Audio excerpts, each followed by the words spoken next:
What happens when the woman you see as a beautiful decoration becomes the architect of your ruin? For Kelsey Jones, a man who built an empire from steel and shear, his wife, Keelan, was the final perfect acquisition. But as he sat in his penthouse office, the divorce papers gleaming on the mahogany desk, he made a fatal miscalculation. He believed he held all the power. He gave her a week to sign away her life, her future, and their unborn child. He was waiting for her signature. What he didn't know was that while he waited, she wasn't crying. She was calculating. And in one of the most audacious corporate maneuvers Wall Street had ever seen, the pregnant wife had already frozen every single dollar he had. This isn't a story of a broken heart. It's the story of a queen taking the throne. The air in the Jones penthouse, perched 68 floors above Central Park, was always the same cool, still, and smelling faintly of white lilies and money. It was an atmosphere Kelsey Jones had meticulously curated, much like everything else in his life. His suits were bespoke Savile Row, his watch a Patek Philippe Grandmaster chime, and his wife Keelan was arguably his most prized possession. Keelan Rossi had been an art historian, full of fiery passion and opinions when she met him. Kelsey, the self-made titan of Jones Industries, had been captivated by her vibrancy, a stark contrast to the transactional relationships he was used to. He'd pursued her with the same relentless focus he applied to a corporate takeover, showering her with a world she'd only read about in books. In a whirlwind of private jets, Parisian galas, and yachting in Monaco, she had become Mrs. Jones. 5 years later, the fire had been tamed into a soft, decorative glow. Keelan's days were a structured procession of charity luncheons, gallery openings, and fittings with designers who addressed her with a reverence usually reserved for royalty. She was beautiful, elegant, and impeccably dressed. To the outside world, she was the enviable wife of a billionaire. To Kelsey, she had become part of the penthouse's luxurious furniture, beautiful to look at, comfortable to have around, but ultimately an object. The shift had been gradual. At first, his late nights were closing the Helios deal. The frantic calls were investor emergencies. His increasing distance was the pressure of the empire. Keelan, wanting to be the supportive wife, had accepted it. She'd pour him a Macallan 30 when he came home at 2 a.m., the scent of an unfamiliar perfume clinging faintly to his collar, and would tell herself she was imagining it. But the signs were becoming impossible to ignore. There was a name that kept appearing in hushed phone calls: Chloe. Chloe Vance, a ruthlessly ambitious VP in his marketing department, with a social media presence as sharp and curated as her ambition. Keelan had seen her once at a company gala, a woman with predator's eyes and a smile that didn't reach them. The final brutal confirmation came not from a lipstick stain or a stray text, but from a jeweler's receipt. It had fallen from his briefcase, a private purchase from Cartier for a viper necklace. A piece she had admired months ago, but Kelsey had dismissed as too aggressive. The recipient on the discreet gift receipt, however, wasn't I, Jones. It was C. Vance. The delivery address was a luxury condo in Tribeca, one she now knew Kelsey's private holding company had purchased 3 months prior. That evening, Keelan waited. She didn't prepare his drink. She didn't busy herself with a book in the library. She sat on the cream-colored sofa in the main living area, the skyline of Manhattan glittering behind her like a cold, indifferent audience. The receipt lay on the glass coffee table. Kelsey walked in just after midnight, shrugging off his coat. "Long day," he grunted, loosening his tie, not truly looking at her. "The Helios deal is in its final phase. Utterly draining." "I'm sure it is," Keelan said, her voice unnervingly calm. He finally stopped and looked at her. He saw the receipt, and for a fraction of a second, a flicker of annoyance, not guilt, but annoyance, crossed his face. The mask of the patient husband slipped, revealing the ruthless CEO beneath. "All right," he said, sighing as if she were a tedious business problem to be solved. He walked to the bar, poured his own scotch, and downed it in one go. "Let's not make this more dramatic than it needs to be." There was no apology, no denial, just the cold, hard finality of a business transaction. "Her name is Chloe," he stated, not as a confession but as a fact. "It's been going on for a while. These things happen, Keelan." Keelan felt a strange, icy calm spread through her veins. The heartbreak was there, a deep physical ache in her chest, but it was being rapidly overtaken by a chilling clarity. This man, the man she had loved, the father of the child growing inside her, was looking at her as if she were a line item on a balance sheet that was no longer profitable. "I see," she said, her voice a whisper. "And the baby?" She hadn't told him yet.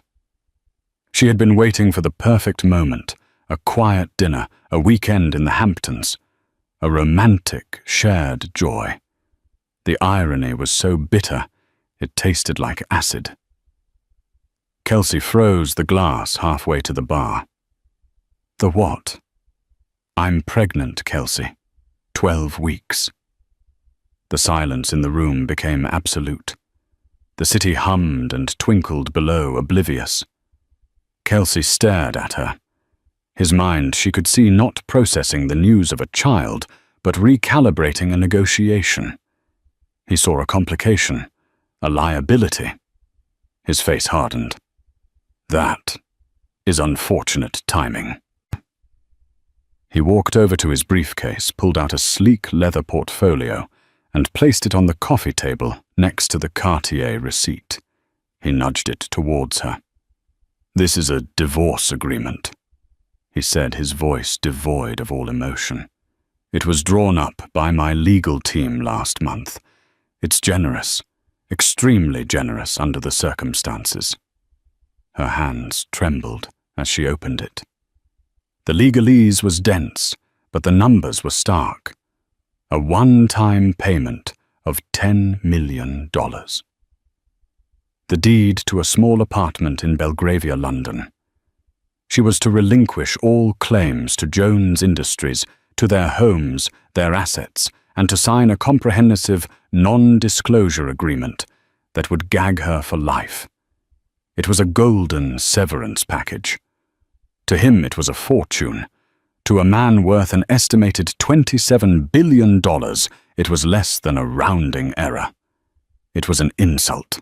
Tucked inside was a separate document, a termination of parental rights agreement for him to sign after the birth, paired with a trust for the child. He wasn't abandoning his offspring.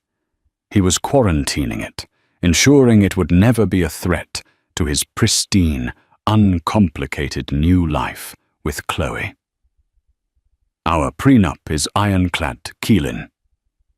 He continued, his voice taking on the familiar tone of a CEO delivering unwelcome news to his board. "My lawyers Thorne and Lynch are the best. They've assured me it's unassailable. This offer is a courtesy to keep things clean and quiet." He looked at his watch. "I have an early flight to Geneva to finalize the Helios funding. I'll be back Friday. I expect you to have signed this by then. A courier will come for it at noon.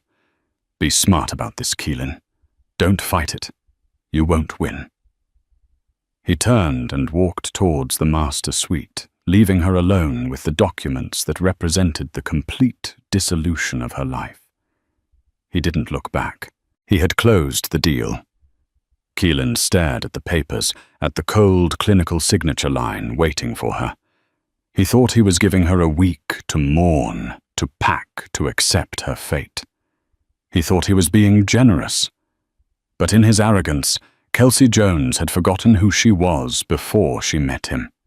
He had forgotten the fire, and he had no idea that a week was more than enough time for a woman with nothing left to lose to burn his entire world to the ground.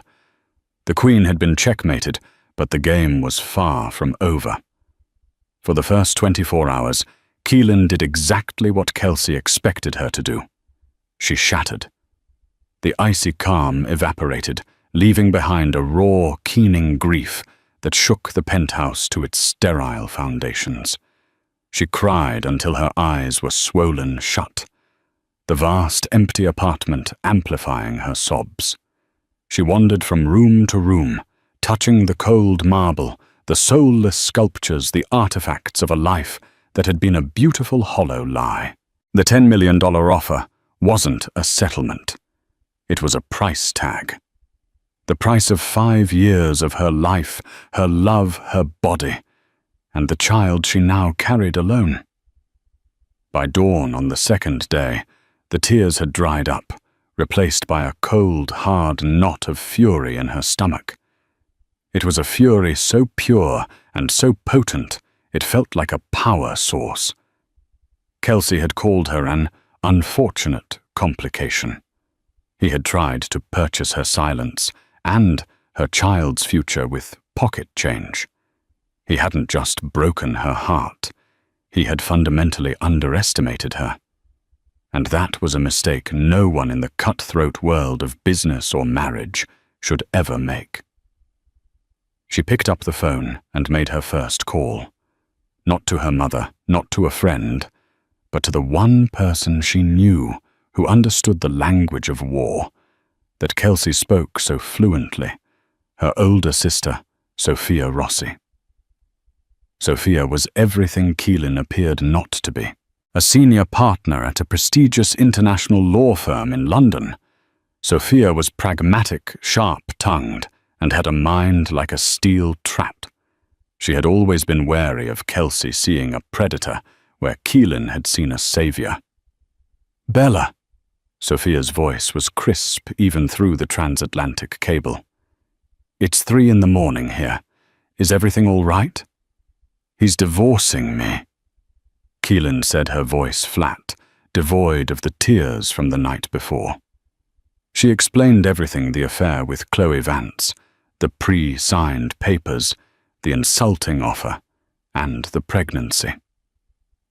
There was a moment of silence on the line, and then Sophia spoke, her voice laced with a cold anger that mirrored Keelan's own. "That son of a bitch."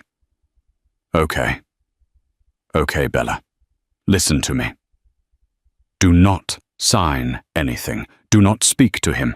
Do not respond to his lawyers. Do not pack a single bag. That penthouse is your home. You are a pregnant woman being abandoned by your husband. In the eyes of any court, you are in a position of power no matter what his ironclad prenup says. He said it's unassailable. Keelan whispered, the fear creeping back in. Nothing is unassailable, Sophia snapped, especially when a billionaire is about to close the biggest deal of his life. Where is he now? Geneva, finalizing the Helios funding. Sophia went quiet again, but this time Keelan could almost hear the gears turning in her sister's brilliant legal mind. The Helios deal. He's been working on that for 2 years. He's poured everything into it, hasn't he? His personal capital company liquidity. It's all tied up. Yes, Keelan said, a flicker of understanding beginning to dawn. He said it's his legacy. Good, Sophia said, a predatory smile in her voice. Legacies are fragile. Now you need a lawyer, not a divorce lawyer. You need a shark, a corporate litigator who eats men like Kelsey Jones for breakfast. There's only one person in New York I would trust with this. Her name is Evelyn Reed. She's a legend. I'm going to call her and tell her to expect you. And Bella. Yes. Welcome back, Sophia said softly. I've missed you. Hanging up, Keelan felt the last vestiges of the helpless victim fall away. She was no longer Keelan Jones, the trophy wife. She was Keelan Rossi, and she was going to war.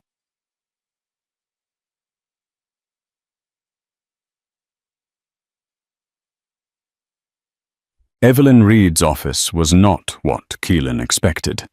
It was in a discreet old money building in the financial district, filled with dark wood leather-bound books and the quiet hum of immense power. Evelyn herself was a woman in her late 50s, with sharp, intelligent eyes and a tailored suit that probably cost more than Keelan's first car. She listened to the entire story without interruption. Her fingers steepled her gaze, never wavering. She reviewed the divorce offer and the prenup Keelan had brought with her. When Keelan finished, Evelyn leaned back in her chair. Mr. Jones and his counsel, Marcus Thorne, have made a classic billionaire's mistake, she said, her voice calm and precise. They've mistaken wealth for invincibility, and they've confused a prenuptial agreement with a get-out-of-jail-free card. She slid the prenup across the desk. Sophia was right. No document is ironclad. This one has a standard infidelity clause, but the penalty is negligible, a token increase in the settlement. Thorne wrote this to protect against a typical affair. But this isn't a typical affair, Mrs. Jones. This is a pattern of behavior that, combined with his actions, now constitutes extreme emotional distress and marital abandonment, especially given your condition. But even that is a small hammer. Evelyn leaned forward, her eyes glinting. We're not going to use a small hammer. We're going to use a tactical nuclear weapon. She turned her computer monitor towards Keelan. On the screen was a detailed financial news report about the Helios initiative. It was a massive multi-billion-dollar green energy project that Kelsey was staking his entire company's future on. The deal is set to be finalized and funded by a consortium of Swiss and German banks on Friday, Evelyn explained. To secure this, Mr. Jones has leveraged a significant portion of his personal assets and Jones Industries' liquid capital as collateral. He's cash poor at this exact moment, but on the verge of becoming wealthier than ever. He is, for lack of a better term, financially exposed. What does that mean? Keelan asked. It means he's vulnerable. We are going to file an emergency petition with the family court. We will allege that Mr. Jones is about to enter into a high-risk financial venture and is attempting to fraudulently shield marital assets, the assets of your shared life, and your unborn child's legacy prior to a divorce settlement. We will request an immediate temporary freeze on all his personal and primary corporate accounts pending a full financial disclosure. Keelan felt a jolt of fear and excitement. Can we do that? He has presented you with divorce papers. He has a long-term mistress installed in a property his company owns. You are pregnant with his heir, and he is hours away from moving billions of dollars of what is for now still marital property into a new complex international structure. I can't think of a better case for an emergency injunction, Evelyn stated coolly. He thinks he's in control of the timeline. We are going to take that timeline away from him. The plan required one more element. They needed to know everything. Not just about Kelsey's finances, but about Chloe Vance. Evelyn made a call. An hour later, a man named Arthur Finch arrived. He was unassuming, dressed in a simple tweed jacket, and had the air of a history professor. He was, as Evelyn explained, the best private investigator in the city. Mrs. Jones, Finch said with a polite nod. Evelyn has briefed me.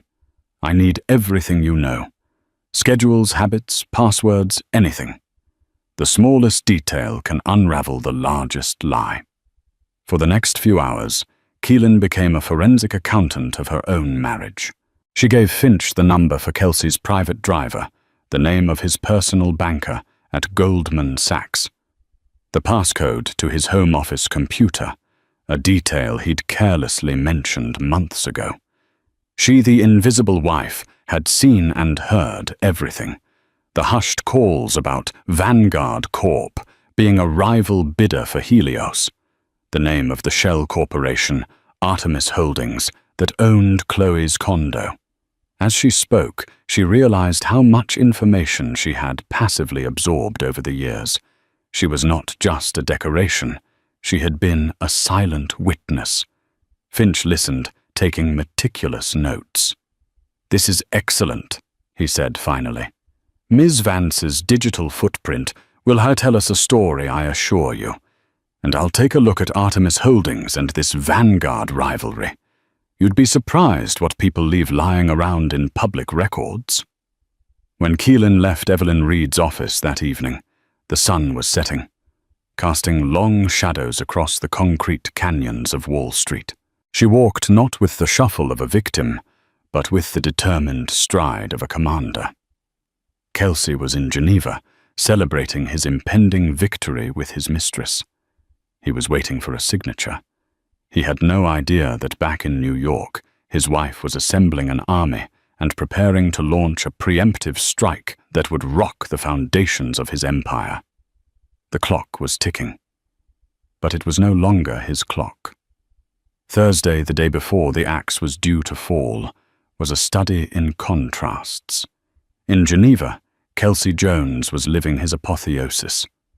He and Chloe Vance occupied the royal penthouse suite at the Four Seasons, a palace of glass overlooking the lake. The mood was celebratory. The consortium of bankers had been utterly won over. The final paperwork for the Helios initiative was being drawn up. By noon on Friday, the funds would be transferred, and Jones Industries would ascend to a new global echelon. Chloe, draped in silk and wearing the Cartier Viper necklace, was a vision of victory. "I told you they'd be putty in your hands, Kelsey," she purred, clinking her champagne flute against his. "They see what I see. A king." Kelsey smiled, a genuine, rare smile of pure triumph. Thorne called. The package was delivered to Keelan. "The courier is scheduled for noon tomorrow. It will all be clean. A new empire, a new life." He looked at Chloe, his partner in this new world. He felt no guilt, only a sense of shedding a heavy, outdated skin. Keelan was the past. Chloe was the future. His phone buzzed. It was his CFO, David Chen, calling from New York. Kelsey ignored it.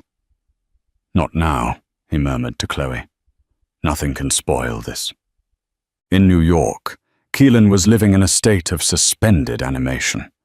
She had spent the night at a hotel suite booked by Evelyn, a sterile, anonymous space that felt like a command bunker. She hadn't slept. She'd spent the hours staring at her phone, at the single picture from her last ultrasound, the tiny, grainy image of a life that had become her sole reason for this fight. At 9:00 a.m. sharp, Evelyn called. "We're filing now," she said, her voice crisp. "The judge on duty for emergency petitions is Judge Mariah Esposito. She's tough, but she has very little patience for billionaire husbands who try to screw over their pregnant wives. This is our best shot. I'll call you the moment I have news." Keelan disconnected the call and held her breath. The next few hours were the longest of her life. She paced the room, the city below a meaningless blur. This was the point of no return. If the injunction failed, she would have nothing. She would have shown her hand and lost, leaving her at the mercy of a man who had none. At 11:15 a.m., her phone rang. It was Evelyn. "We got it," Evelyn said, and Keelan could hear the fierce satisfaction in her voice. "Full temporary injunction, ex parte. He won't even know what hit him until it's done." The order is being transmitted electronically to every financial institution on our list. Goldman Sachs, J.P. Morgan, Credit Suisse Jones, Industries corporate accounts. Everything. The freeze is happening now.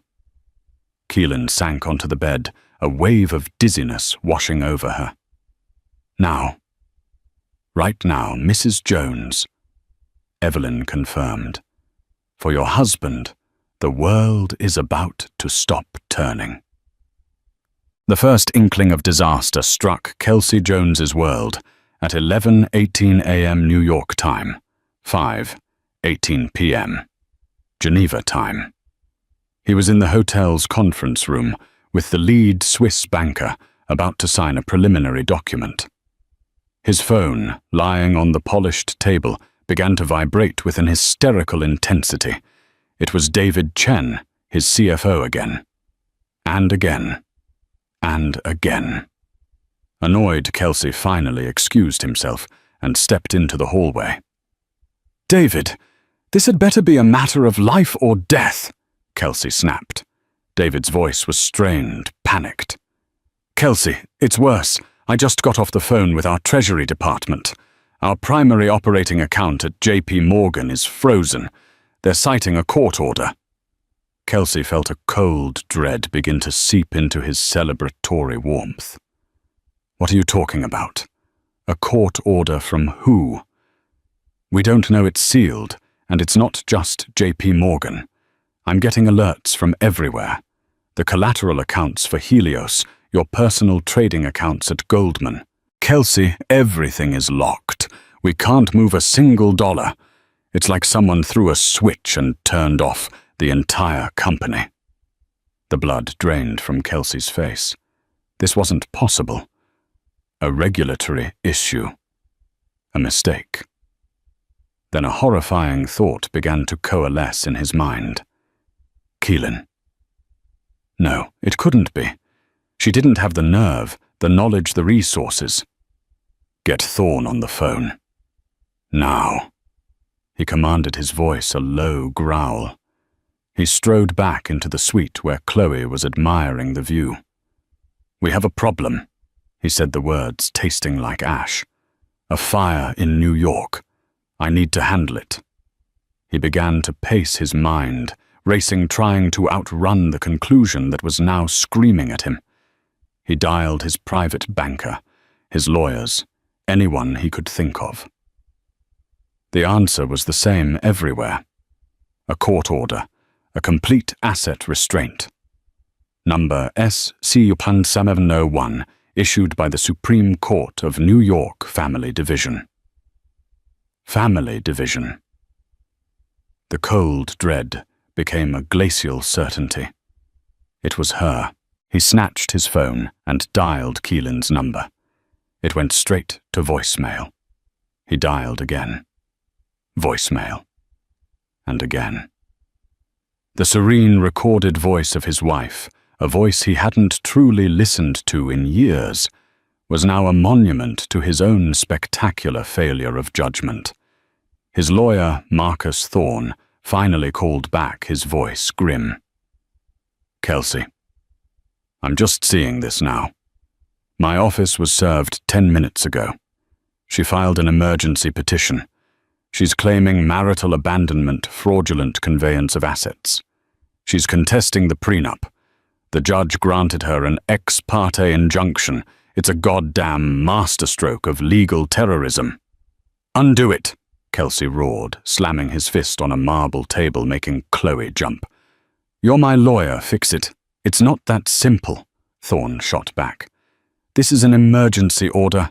It'll take days, maybe weeks to get a hearing to appeal it. And by then, Kelsey, the Helios funding. The consortium's deadline is tomorrow." The reality of it hit Kelsey with the force of a physical blow. The deal of his lifetime, his legacy, was predicated on his ability to move capital. Without access to his funds, the deal was dead. Keelan hadn't just inconvenienced him. She had aimed a missile at the heart of his empire and fired. He ended the call, his breathing ragged. He looked at Chloe, at her beautiful, confused face, the viper necklace suddenly looking garish and cheap. She was a symptom of his arrogance, and he was now paying the price. He dialed Keelan's number one more time, a primal fury building inside him. This time she answered. Her voice was not the voice of the weeping woman he had left behind. It was calm, cool, and carried the timbre of absolute control. "Hello, Kelsey." "What have you done?" he snarled, his voice a venomous whisper. "I believe the legal term is securing the marital estate pending an equitable distribution," she replied, a touch of ice in her tone. "Your lawyers can explain it to you. You've destroyed everything. The Helios deal is going to collapse." "That does sound like an unfortunate complication," she said, throwing his own callous words back at him. The blow was so precise, so surgical, it took his breath away. "I will bury you for this, Keelan," he seethed. "I will spend every last dollar I have to see you get nothing." There was a soft, almost pitying sigh on the other end of the line. "That's the point, Kelsey. You don't have any last dollars to spend. Right now, they're all my dollars. Now, if you'll excuse me, I have the locksmiths here. It's surprising how drafty the penthouse gets when you change the locks. Check your email. My lawyer has sent you our terms for discussion. We'll be in touch." The line went dead. Kelsey stood in the opulent suite, the celebratory champagne going flat on the table, the glittering lights of Geneva, suddenly looking like the fires of his own personal hell. He had waited for her signature, but the pregnant wife, the quiet decoration, had already signed his corporate death warrant, and he had never seen it coming. The fallout was not a gradual decline, it was an implosion. The moment the court order from Judge Esposito rippled through the digital veins of the financial world, Kelsey Jones's name became poison. On the trading floors of Wall Street, the news lit up Bloomberg terminals with a furious red. Analysts who days before had been lauding Kelsey's genius now spoke his name in hushed, speculative tones. On CNBC, their faces grim. The headlines were brutal and relentless. Sterling Industries in freefall as founders' assets, frozen in shock. Divorce battle. Titan in chains. How a prenup dispute put the 8BB Helios initiative on ice. The Sterling scandal sources cite abandonment of pregnant wife. Gross financial mismanagement. Kelsey's humiliating flight back from Geneva was a journey through the 9 circles of his own personal hell. The usual deference from his pilots and crew was replaced by a strained, uncomfortable silence. He sat alone in the plush cabin, the celebratory champagne flutes now mocking artifacts of a victory that had turned to ash in his mouth. His phone, once a scepter of power, was now a torture device, vibrating incessantly with calls from panicked board members, demanding answers, furious investors threatening lawsuits, and a ravenous press corps hungry for every sordid detail. He was a king without a kingdom, locked out of his penthouse and forced to take refuge in a sterile suite at the Carlisle Hotel, a prisoner of his own making. The greatest blow came during a hastily arranged conference call with the Swiss banking consortium. There were no pleasantries. A stern-voiced banker from Zurich, a man who had been fawning over him 48 hours earlier, spoke in cold, formal tones. "Mr. Jones, given the unforeseen legal entanglements and the resulting freeze on the pledged collateral, we are invoking Clause 17B of our preliminary agreement regarding a material adverse change. The consortium is officially terminating its commitment to the Helios initiative, effective immediately." Kelsey listened, his hand gripping his phone so tightly he thought the plastic might crack. His legacy, the green energy project that was to have been his monument, was being dismantled by a man thousands of miles away over a speakerphone. He wanted to roar, to threaten to unleash the fury that was boiling in his blood, but he was utterly impotent. He had no leverage. He had no cash. He had no power. The final betrayal, the one that cut deeper than any business loss, came from Chloe. Her initial calls had been frantic accusatory, but her final call was a masterpiece of cold self-preservation. "I can't do this, Kelsey," she said, her voice devoid of the breathy affection he was used to. It was sharp like shattered glass. "My name, my brand is being dragged through the mud with yours. This messy domestic drama of yours is toxic. I've been advised by my publicist to distance myself completely." "Distance yourself?" Kelsey choked out, incredulous. "Chloe, I did this for us." A dry, mirthless laugh came through the phone. "No, Kelsey, you did this for you. I was just a perk of the new life you were designing. I have a career to protect. You're radioactive. Goodbye." The line went dead. He later learned from his security detail that she had cleared out the Tribeca condo within hours. The viper necklace, the symbol of his betrayal, was gone with her. He had torched his marriage and risked his empire for a woman whose loyalty was worth less than the silk sheets she'd slept on. Humiliated, abandoned, and financially paralyzed, Kelsey Jones had no moves left. He could either watch his company be torn apart by lawsuits and a board revolt, or he could walk into the lion's den and beg for a truce. His lawyer, Marcus Thorne, arranged the meeting. The offices of Reed & Associates were the antithesis of Jones Tower's gleaming modern hubris. The building was old stone. The lobby was hushed, and the air smelled of lemon oil and old paper. It was the scent of established power, of secrets kept, and battles won long before men like Kelsey Jones had ever made their first million. As he and Thorne rode the wood-paneled elevator up, Kelsey felt a profound sense of dislocation. He was not here to command or dictate. He was a supplicant entering enemy territory. The boardroom was just as intimidating. At the far end of a vast, dark mahogany table sat Evelyn Reed, her posture radiating a hawk-like focus. And beside her, bathed in the soft morning light from the window, was Keelan. The sight of her sent a jolt through him.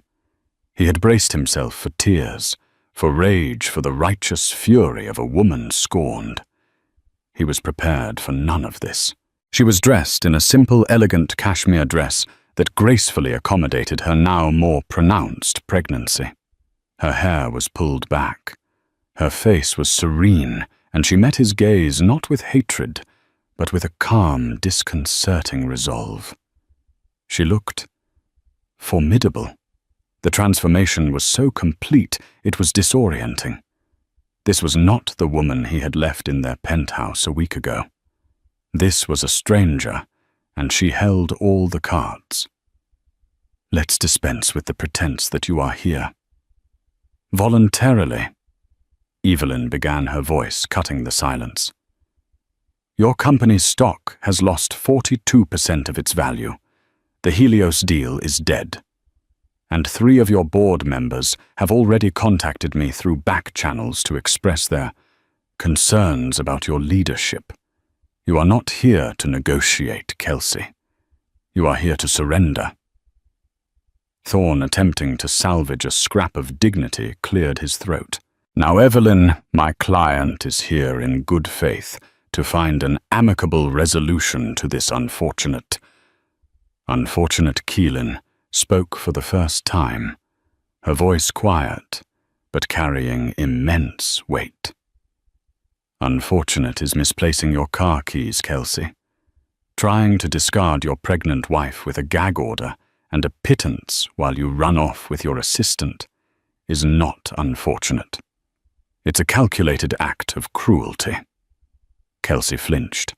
Her directness was a weapon he hadn't anticipated. My client, Evelyn, interjected smoothly, taking back control, is willing to petition the court to unfreeze enough capital to prevent the immediate insolvency of Jones Industries. But before we even begin to discuss the terms of that charity, there is another matter we must address, a matter of security. Evelyn gestured to an associate who placed a thin blue folder in the center of the table. As you know, we retained the services of an investigator, Mr. Arthur Finch. He is not a typical PI who rifles through trash cans. Mr. Finch is a forensic specialist, a veritable historian of secrets. We initially hired him to document your relationship with Ms. Vance for the purpose of this divorce, but Mr. Finch is exceptionally thorough. He found something else, something far more interesting. She slid the folder across the table. With trembling hands, Kelsey opened it. Inside were not salacious photos, but something far more chilling: copies of encrypted text messages, logs of burner phone calls, and international wire transfer statements. His eyes scanned the pages, a cold dread solidifying in his gut. He saw Chloe's name next to phrases like confirming SI vulnerabilities and final Helios bid specs received. He saw a payment of $500,000 from a numbered account in the Cayman Islands, dated 2 days after he had won the Helios bid. As Kelsey's mind reeled, struggling to process the impossible data before him, Evelyn's voice narrated his ruin with clinical precision. Vanguard Corp was your main rival for Helios, were they not? You beat them by a razor-thin margin, a fact you celebrated. What a coincidence it is then that Chloe Vance's older brother, Michael Vance, is Vanguard's executive VP of strategy. And what a further coincidence that the Cayman Islands account that has been paying Ms. Vance a handsome consulting fee for the past year is wholly owned by a shell corporation registered to Vanguard's parent company. The pieces slammed together in Kelsey's mind with the force of a physical concussion. The near-psychic way Vanguard had countered his every move. The small, helpful suggestions Chloe had made to his presentations. The sudden, inexplicable data leak from his server 3 months ago that he'd dismissed as a technical glitch. She wasn't just your mistress, Mr. Jones, Evelyn said, delivering the killing blow. She was a corporate spy. Your affair wasn't just a personal indiscretion, it was a catastrophic security breach. Vanguard didn't want to outbid you. They wanted you to win. They played on your ego, let you leverage yourself to the breaking point, all so they could either trigger a hostile takeover when your stock inevitably crashed from a scandal, or simply stand by and pick up the shattered pieces of your life's work for pennies on the dollar. Kelsey stared at the folder, his vision blurring. The humiliation was absolute, a black hole consuming everything. It wasn't just that his wife had outmaneuvered him. It was that he had been a pawn, a fool, a willing marionette in his rival's grander scheme. He had handed the enemy the keys to his fortress, all for a woman who was laughing at him from the battlements. He slowly lifted his gaze to meet Keelan's. There was no triumph in her eyes. There was only a quiet, profound certainty. He had walked into the room, fearing he would lose his fortune. He now understood he had already lost everything that ever mattered. The air in Evelyn Reed's boardroom was a physical presence, a dense, suffocating vacuum where Kelsey Jones's power used to be. The damning evidence of the corporate espionage lay on the polished mahogany between them, a glossy tombstone for his hubris. Kelsey stared at the documents, but he wasn't seeing the words. He was seeing a montage of his own folly. Chloe's seductive smile as she reviewed his confidential proposals, her seemingly innocent questions about his rivals, his own smug satisfaction as he confided in her. The affair was no longer a simple betrayal of his wife. It was a betrayal of his own mind, his own empire. He had mistaken a predator for a prize, and the cost was incalculable. Across the table, Marcus Thorne, a man paid millions a year to be invincible, looked pale and shaken. His legal arguments had evaporated. He was a general without an army, facing an opponent who had already won the war and was now simply dictating the terms of surrender. In stark contrast, Evelyn Reed exuded a predatory calm, watching the proceedings with the detached satisfaction of a master strategist, observing a flawless checkmate. And then there was Keelan. She had remained silent throughout the revelation, a portrait of unnerving stillness. She was no longer watching him with the wounded eyes of a wife.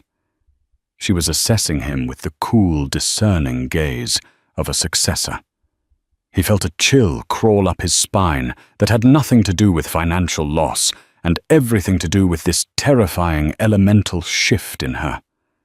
She let the silence stretch, forcing him to drown in his humiliation. When she finally spoke, her voice was quiet, yet it cut through the tension like a razor. "My demands have changed." The statement was simple, devoid of triumph or anger, which made it all the more devastating. It was the voice of a CEO, not a victim. Kelsey looked up, a flicker of his old defiance returning. "Keelan, don't. The $10 million severance package you offered." She continued, speaking over him as if he were a junior executive who had dared to interrupt. "Is off the table. The apartment in Belgravia is irrelevant. This is no longer about a settlement for me to go away." Thorne, recovering some of his professional bluster, interjected. "My client is prepared to make a significantly more generous offer, Mrs. Jones. In light of the circumstances." Keelan's eyes shifted to Thorne, and for the first time he seemed to shrink in his expensive suit. "Your client is no longer in a position to make offers, Mr. Thorne, only to accept them." She turned her attention back to Kelsey, her gaze pinning him to his chair. "This is about the preservation of a legacy. My child's legacy. A legacy you nearly incinerated because you were so blinded by your own ego you couldn't distinguish an asset from an assassin." Kelsey flinched, the truth of her words a physical blow. "Here," she said, her voice dropping to an even more controlled, resolute tone, "is what is going to happen. You will begin by transferring 49% of your voting shares in Jones Industries into an irrevocable trust. The sole beneficiary of this trust will be our child, and I shall serve as the sole trustee until they reach the age of 25. Thorne opened his mouth to protest, but Keelan held up a hand, silencing him. "Furthermore, an additional 2% of your voting shares will be transferred directly to me personally. This is non-negotiable. Combined with the trust this gives me on behalf of my child and myself, a controlling interest of 51% in the company you founded." The sheer breathtaking audacity of the demand sucked the remaining air from the room. She wasn't asking for a payout. She was executing a coup. "You're insane," Kelsey finally whispered the words ragged. "The board, the shareholders, they will never accept it. They'll revolt." "Will they?" Keelan countered, a faint, ironic smile touching her lips. "I will be taking a seat on the board of directors, effective immediately. And we, Kelsey, will be presenting a united front.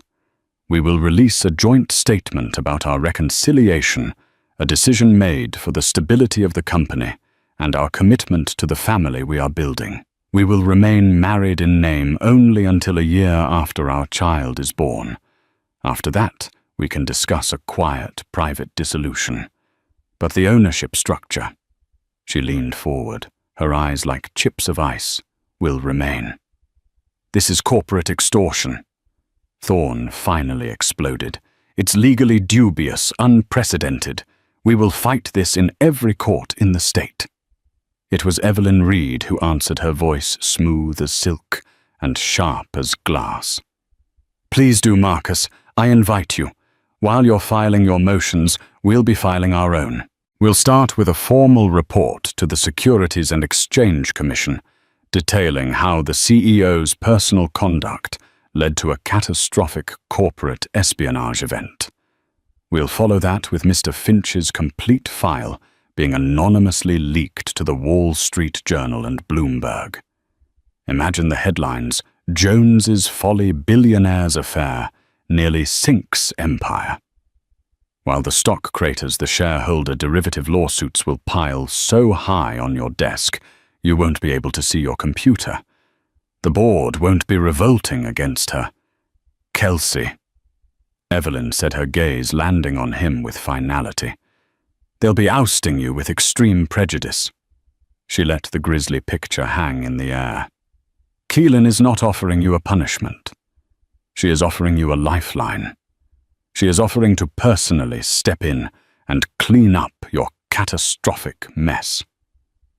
She is offering to put her own name and reputation on the line to shield you from public and professional ruin. She is saving you from yourself. In return, she's taking the keys to the kingdom. Frankly, it's the best deal you're ever going to get." Kelsey looked from his lawyer's horrified face to Evelyn's triumphant one. But his gaze ended on Keelan. He saw the fire he had once admired, now refined into a crucible of immense strength. He had tried to confine her to a gilded cage, and she had responded by seizing the entire fortress, not with cannons and fire, but with intelligence and strategy. The war was over. He had lost before he even knew he was fighting. A great, shuddering breath left his body, the last gasp of his absolute power. His shoulders slumped in utter defeat. "Draw up the papers," he said, the words tasting like ash in his mouth. 6 months later, the boardroom of Jones Industries was a different world. The aggressive, monolithic portraits of industry Kelsey had favored were gone, replaced with striking pieces of modern art that were both bold and thoughtful. The energy in the room itself had changed. The palpable tension, the fear-based loyalty that had characterized Kelsey's reign had been supplanted by a collaborative, focused intensity. At the head of the long table sat Keelan Jones. Her pregnancy was now a beautiful, undeniable presence, a symbol of the new life she was breathing not just into her family, but into the company itself. She moved through the meeting agenda with an effortless command of the complex financial and logistical details, her questions sharp, her insights valued. The board members, a mix of old guard and new appointments she had made, looked to her for guidance, their respect genuine.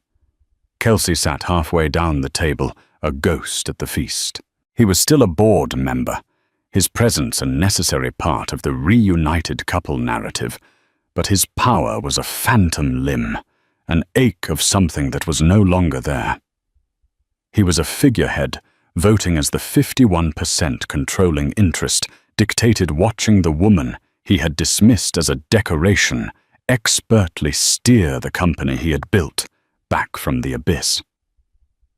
He saw her now, her brilliance, her tenacity, her grace under pressure, and was tormented by the knowledge that this incredible woman had been his partner all along, and he had been too arrogant to see it. That evening, after the board meeting, he found her in his old office, now unequivocally hers. She stood before the floor-to-ceiling window, gazing out at the glittering tapestry of Manhattan at dusk. "You've done well, Keelan," he said from the doorway. The words felt hollow, a vast understatement for the miracle she had performed.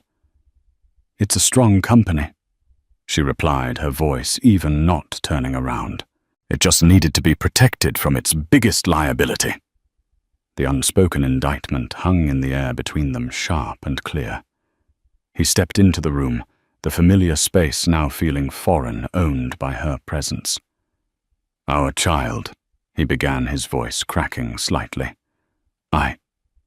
I want to be a part of their life. A real part. It was the last piece of his legacy he had left to fight for. Keelan finally turned, her expression unreadable.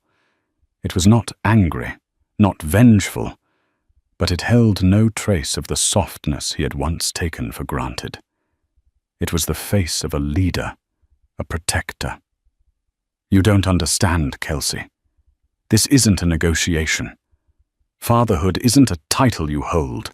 It's a responsibility you live every single day. You will be their father, yes. But your role will be one you earn. There will be no Disneyland weekends, no attempts to buy their affection with expensive gifts to assuage your guilt. She took a step closer, her gaze unwavering. You will be present. That means being there for the scraped knees and the sleepless nights, not just the photo opportunities. You will be reliable. That means when you say you will be somewhere, you are there without excuse. You will be respectful. That means you will respect me as their mother and the head of this company, and you will teach our child by example what it means to treat people with integrity. She placed a hand on her stomach, a gesture of profound, unshakable ownership. Our child will have a father, but they will be raised in a world built and protected by their mother. A world where their security is not dependent on anyone else's whims. Her voice softened, but lost none of its steel. I didn't do this for revenge, Kelsey. I could have watched this all burn and called it justice. I did this for them. I built these walls so high and made this foundation so strong that no one could ever again make them feel disposable or try to buy their future for $10 million. He stood there, stripped of all his defenses, and finally understood. He had started this by trying to sign a piece of paper that would erase her. Instead, she had rewritten their entire world with her own name at the top. He had no reply. There was nothing left to say.